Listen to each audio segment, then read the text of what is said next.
what we realized is for us to succeed, the core is our technology platform or our prop tech platform.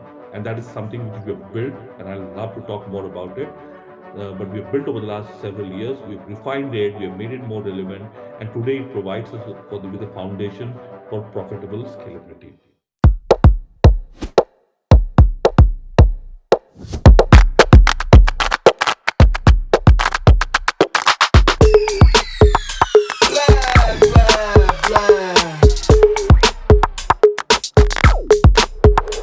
Okay, alright. Hi Prabhat, how are you doing today? Good, Mohit. Thank you for hosting me. It's a pleasure to be in this podcast. Right. So before we get into the discussion, I would, just introduce briefly, right, about you. So today we have Prabhat, who's an alumnus at Stanford Business School.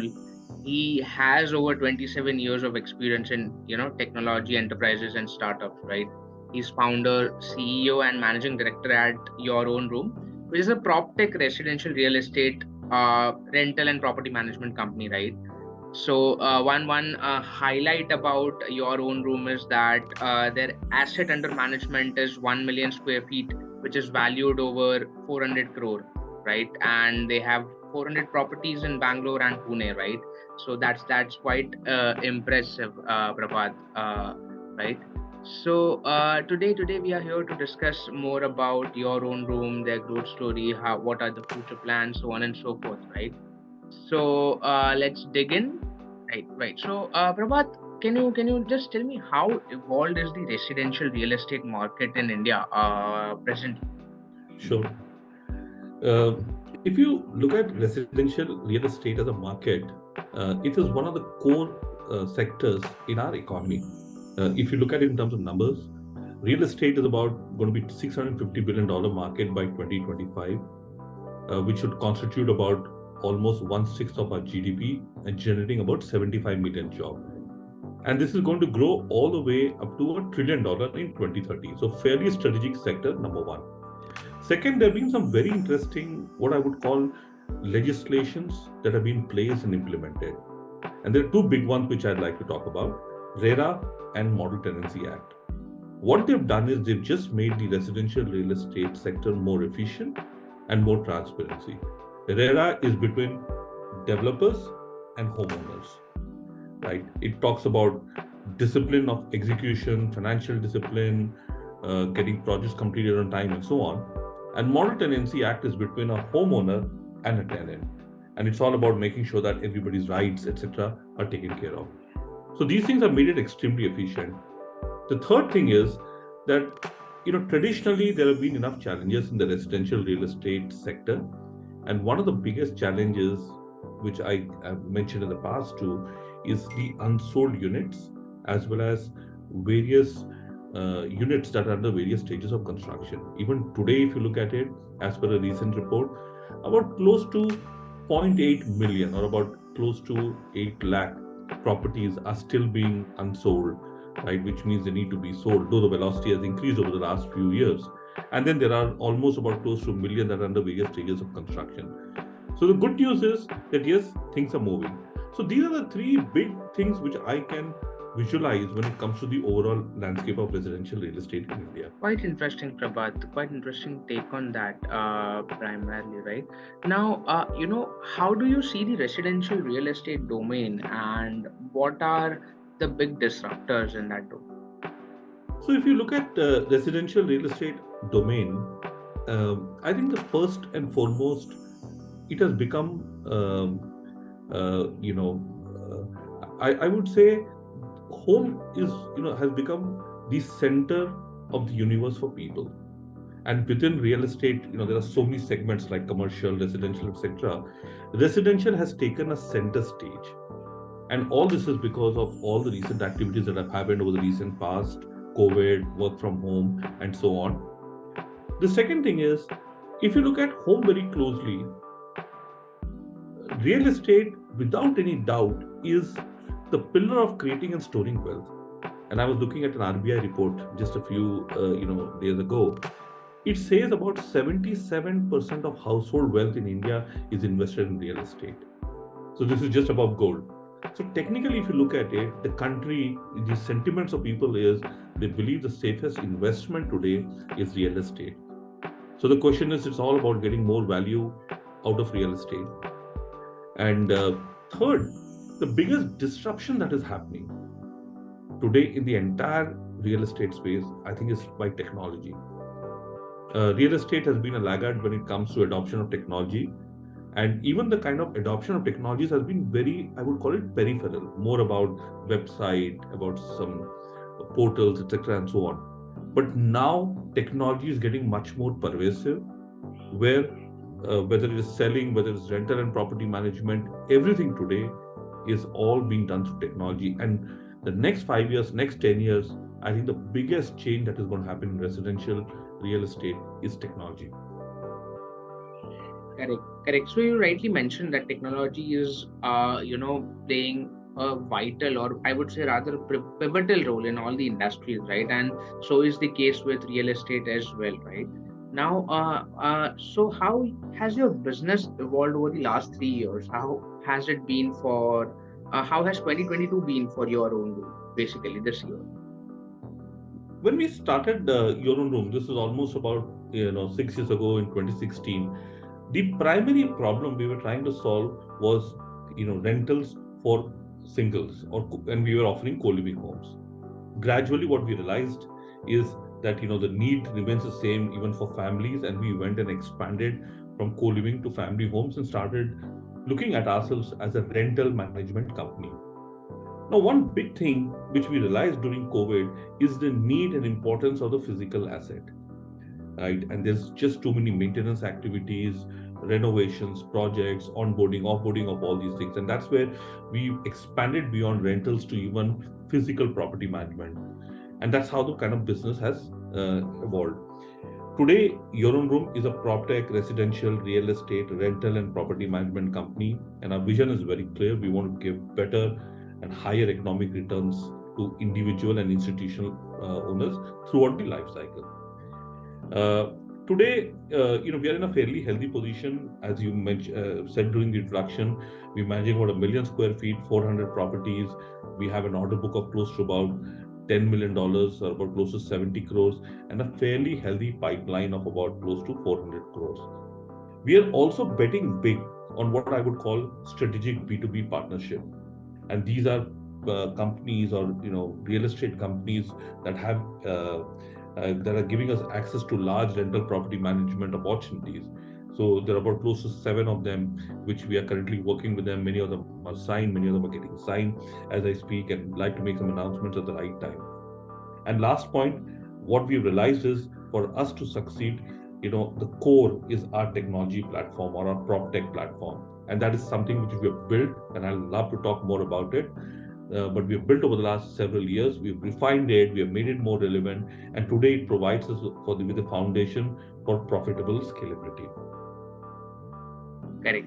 Interesting, Prabhat. So I think in the last few interviews as well, you mentioned that your PropTech platform is your biggest differentiator, right? So can you just shed some more light on that? Can you help us know more about that in depth? Sure. So, our biggest differentiator is our PropTech platform, and we've got a good technology team that has built it since the starting. And what it does is it gives us the foundation to profitably scale our business across cities, across more offerings, and multiple asset formats. If you look at our technology solution, there are multiple blocks. I think the first is the portal. So we have a portal, we have a mobile app, we have both. And basically what it does is, this is used by our owners, by our tenants, and it has all the functionality, all the way from inventory management to discovery to invoicing to payments, payment reconciliation, all kinds of dashboard built in, physical property management, and so on. Then we have an admin panel, which is technically a console that is built for our sales and operations team and customer support team to interact with all these stakeholders. So it gives them access to all the information on a real-time basis and to make sure that everything is done through the platform. There are a lot of integrations that have also been built, and that's what makes the system extremely powerful. So these are integrations with, you can say, online KYC with various payment gateways. There are some 6, 7 payment gateways that we've kind of integrated with. We have an integration with our IVR system, with various Google APIs, automated e-signing, and so on. And then we also have what I would say a lot of AI and ML use cases that have been built. These are mainly to predict ROI around property rental, to initiate some proactive asset upkeep actions, evaluate expenses related to assets, and so on. And what we are doing now is we are making sure that moving forward, technology is part of our core strategy. We are investing heavily in upgrading our portal as well as our mobile app. A lot of new features that we are kind of implementing, the UI, UX, etc. We're changing all that, and we are also implementing a SaaS-based solution mainly for property manager. So that way, if there's somebody who does not want us to manage the property but wants to use a technology platform through the SaaS solution, they could use that and they could manage their own platforms. Quite interesting. So you kind of are covering it all holistically, right? So where you are developing the whole ecosystem, wherein leveraging the technology and kind of scaling it through there, right? So quite interesting bit, Prabhat, and uh, genuinely quite interesting, right? So I'm sure there might be a lot of people behind this PropTech platform, behind your own room. So can you tell us more about the people behind your own room success? Yeah, so we have a fairly strong team that we've built over the last several years, and today, if you look at it, at the C level, I am responsible for both revenue as well as investment. In addition to being the CEO of the company, Sanjay Singh is our Chief Operating Officer and Chief Technology Officer. He looks after operations, commercials, and technology. He's been the pillar. He runs our core business across all cities and service lines. We also have some very senior people in the sales and operations and technology team. There are some of them who have been with us, since inception or since the last 4 or 5 years, and they have really helped us making sure that we have strong platform and we've kind of survived even during downturns like COVID and so on. And I think the way we have kind of envisioning our entire team is we want to have a core team sitting in Bangalore. We want to have a back office, technology, everything in Bangalore, and then we want to have feet on the ground or boots on the ground in Bangalore, Pune, and other cities that we add. So that's how we see ourselves growing. Interesting, Prabhat. Quite interesting piece right there, right? And you rightly mentioned, right? So having a strong team is at the core of any particular firm or any particular business, right? And you mentioned that few of the folks are there from the inception. That's quite commendable, right? So basically, that brings me to my last question for today's discussion, right? So can you tell us a bit more about your growth and fundraise plans? Since you mentioned that you are looking into both revenue and investing or raising money for the firm as well, right? So why do you think you are best suited? So I think what we've done is the first 5 years we've spent a lot of effort in making sure that we build something which is stable, which is there for a long haul, and we've got strong building blocks in place. Now we are at a point where it's all about growth and profitable growth and sustainable growth. So keeping that in mind, at this point of time, we feel we've got enough business on table. We've got good orders. We've got some great sales pipe. I mean, to the tune of almost about 400 crores, as I mentioned to you, about 70 crores of order book and so on. Now it's all about just growth, and growth would mean executing these projects, acquiring more and more properties and then tenants into the properties and so on. And that's where we feel that it is time for us to also look for a next investment round.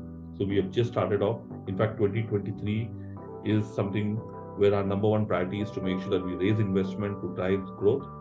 And we are looking for strategic investors. We're looking for investors who have interest in this particular space and who can bring value beyond capital. And we'd like to use the investment money to drive growth, to take our technology to the next platform, and also to build a good strategic partnership, which in turn will also translate into further growth. Correct, right. So you rightly mentioned the keyword or the highlight over there would be strategic partnerships, right? So capital is important, but alongside that, if not the strategic partnership, then to sustain the business or to scale it is quite a task, right? So you rightly mentioned that with capital, strategic partnerships go a long way for any particular firm, right? So that's Absolutely. absolutely amazing, Prabhat, and that brings me to the end of the discussion for today, right? So it was pleasure having you here, Prabhat. No, my pleasure. Thank, thank you so much for the opportunity and look forward to our continued interactions. Thanks, Mohit. Right. Thanks.